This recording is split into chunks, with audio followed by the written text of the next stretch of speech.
welcome back to Smart Spiritual Solutions. In this channel, we use the scriptures to solve everyday problems and improve our overall lifestyle. In this video, I want to briefly talk to you about some of the challenges that we as Christians are currently facing in this period that Jesus Christ called the last days. And I'm also going to propose a solution which Jesus Christ told us in Luke chapter 21 verse 36 that can help us effectively deal with some of these issues. Now, before I go into those issues that I'm talking about, let me quickly explain why there's even trouble at this time. We as Christians know that Jesus said that he would return in fulfillment of the signs of the times in Matthew chapter 24 verse 7 and 8. He said that upon his return, there would be great tribulation. There'd be a lot of trouble.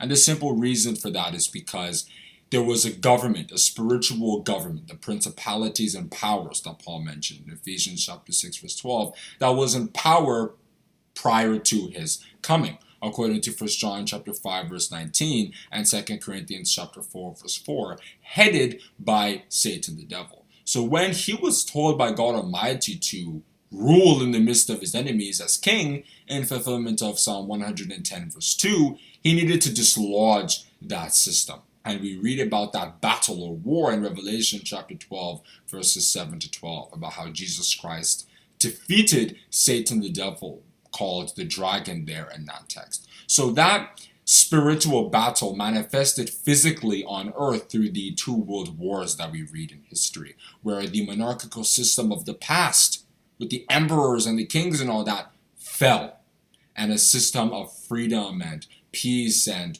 other related things which Jesus Christ is interested in, since he is a righteous ruler, according to Isaiah chapter 9 verses 6 and 7, is of course pushing in our time. So that's a simple way of understanding that. Now, due to the struggle that is still going on because Christ has returned, there are many challenges that we as Christians will face and currently are facing. St. Paul mentioned many of them in 2 Timothy chapter 3 verses 1 to 5, how there would be a lot of covetousness and competition for jobs and all those kinds of things, how there would be blasphemy, that is people beginning to believe and teach that God Almighty doesn't exist, such as in schools, or that children would be disobedient to parents, as he mentioned in verse 2, and that people would be unthankful, they'd be doing unholy things, they'd be more interested in pleasures like sports and so on, rather than in spiritual matters, things that pertain to God, as Paul mentioned in verse 4, and many other things. And you can see that religion is indeed fading out in our time, which puts pressure on those of us who want to serve God faithfully to be able to do that when we're seeing that in the general society, things are becoming more secular and generally worldly. Now, if we are currently facing these challenges and we're looking for a way to overcome them or to make that burden lighter for ourselves, how exactly can we do that? Well, the smart spiritual solution that Jesus Christ provided us is that we should watch and pray. And he said this in Luke chapter 21, verse 36, which reads, "Watch ye therefore and pray always, that ye may be accounted worthy to escape all these things that shall come to pass, and to stand before the Son of Man." How exactly do we watch and pray? We watch by studying the scriptures to understand the signs of the times and how they're fulfilling in our days, and then to live righteously based on that understanding.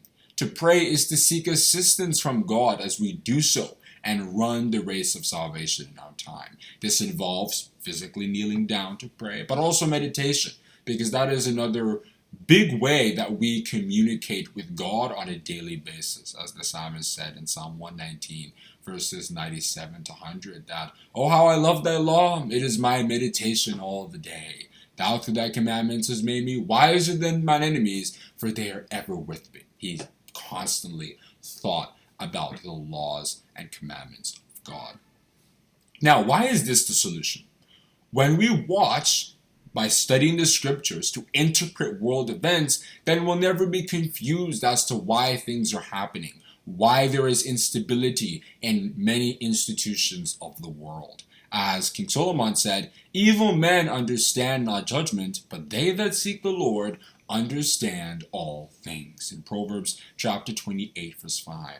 And when we see things that may affect our lives gradually being brewed, we'll be able to run away from them, flee them before it's too late. As King Solomon also said, the prudent man foreseeth the evil and hideth himself, but the simple pass on and are punished. In Proverbs chapter 22, verse 3. We'll be able to do these things by studying the scriptures to gain wisdom and understanding. And as we do this, we'll be able to seek assistance from God Almighty, who is in charge of all these different events, according to Proverbs chapter 16, verse 4. And He will provide us that assistance so that we can go through these times, endure these times, and be saved in the end. As Jesus Christ said, and because iniquity shall abound, the love of many shall wax cold. But he that shall endure unto the end, the same shall be saved. And I think I can end here on this Smart Spiritual Solutions video regarding the challenges of the last days and how we should watch and pray to be able to overcome them or endure them easily and safely. If you enjoyed this video, give it a like. And if you haven't subscribed already, then subscribe and hit the notification bell to be notified when we come back with another Smart Spiritual Solutions video. Have a good day, and God bless you.